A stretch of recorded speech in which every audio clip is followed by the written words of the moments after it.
வணக்கம் மக்களே, நான் தான் உங்கள் ஷேப்பாண்டா. திரும்பி நான் தான் ஒரு வழியாங்க வந்து ஃப்ளைட் ஏறிட்டேன். எங்கே இருந்தேன்னா டெல்லியிலேருந்து சென்னைக்கு போகிற ஃப்ளைட் வந்து ஏறியாச்சு.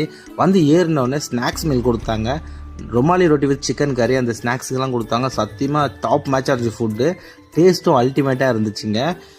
என் ஸ்டோரியை சொல்கிறேன் என்ன ஆச்சுன்னு. நாங்கள் துபாயிலேருந்து டெல்லிக்கு வந்திருந்தோமா. டெல்லியில் வந்து செல்ஃப் டிஸ்கிரிப்ஷன் ஃபார்ம் ஃபில் பண்ணிட்டு இமிகிரேஷன் கிளியர் பண்ணி வெளியே வந்தோமா. எங்களுக்கு வந்து இன்னும் அரை மணி நேரத்துக்குள்ளார நெக்ஸ்ட் ஃப்ளைட்டை பிடிக்கணும். இன்டர்நேஷ்னல் ஃப்ளைட்லேருந்து டொமஸ்டிக் போகணும். எனக்குலாம் வழி தெரியாது. அப்புறம் இன்னும் விஷயம் கேட்டிங்கன்னா, சரக்கு பாட்டில் கையில் அலோடு இல்லை. நானும் ஓடுற இமிகிரேஷன் கிளியர் பண்ணுறதுக்கு 1 hour ஆயிடுச்சு. வெறும் 20 நிமிஷத்தில் நான் எப்படிங்க இவ்வளோ தூரம் ஓடுறது? சரி, அதையும் கிளியர் பண்ணி நானும் ஓடுறேன்னு வச்சுங்களேன். அங்கே போயிட்டு திருப்பி ரீசெக்இன் பண்ணும் போது சரக்கு பாட்டில் கையில் அலோடுன்ட்டாங்க டொமஸ்டிக்கில். எனக்கு வந்த ஆத்திரம் இருக்கு, நான் என்ன பண்ணுறதுனே தெரியல. அப்புறம் என்ன சொன்னார், எல்லா ஜாமான் எடுத்துகிட்டு சரக்கு பாட்டில் உள்ள வச்சுட்டு ட்ரெஸ் எல்லாம் கையில் வச்சுக்கணும்னு சொல்லி ஹிந்தியில் சொன்னார். எனக்கு ஹிந்தி புரிஞ்சிச்சு. ஓகே, ஹிந்தி தெரியாதவங்க என்னங்க பண்ணுவாங்க? அதையும் ஃபஸ்ட்டு பார்த்துக்கணும்ல. எல்லாத்தையும் முடித்து உடையாடுறாங்க. 1/4 மணி நேரத்துக்கு முன்னாடி உடையாந்து எப்படியோ வந்து போர்டிங் பாஸை காட்டி உள்ளே வந்து பஸ்ஸில் ஏறிட்டாங்க. 1 hour டிலே. பட் ஃப்ளைட் எங்களை வெயிட் பண்ணி கூப்பிட்டு வந்துருச்சு. இது ரொம்ப கஷ்டமாக இருக்குங்க. இதை இன்னும் கொஞ்சம் இம்ப்ரூவ் பண்ணால் நல்லாயிருக்கும். எனக்கு தோன்றதை நான் சொல்கிறேன், ஓகேங்களா? இவ்வளோ கஷ்டத்துலேயே வந்து ஃபேமிலி மெம்பர்ஸை மீட் பண்ணும்போது ஒரு ஹாப்பி இருந்துச்சுல, வேறு லெவல். உண்மையிலே மக்களே தயவு செஞ்சு சொல்கிறேன், முடிஞ்ச அளவுக்கு ஸ்டேட் ஃப்ளைட் எடுத்து போகிற வழியை பாருங்கள். இந்த டிரான்சிட் போயிட்டு உட்கார்றதுனால நினச்சி பார்க்காதீங்க.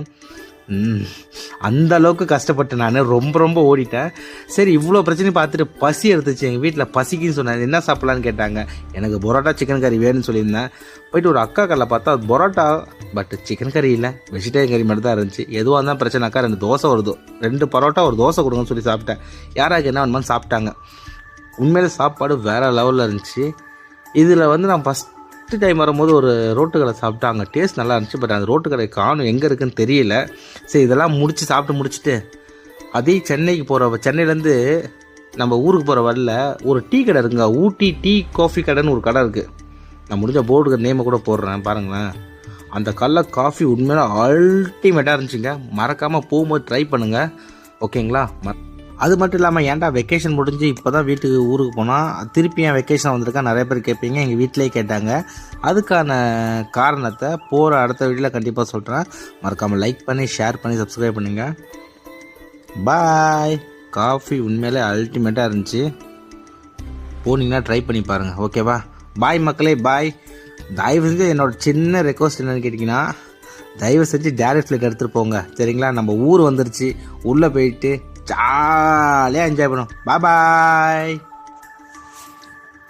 நெய்வேலி டவுன்ஷிப், கடலூர் மாவட்டம்.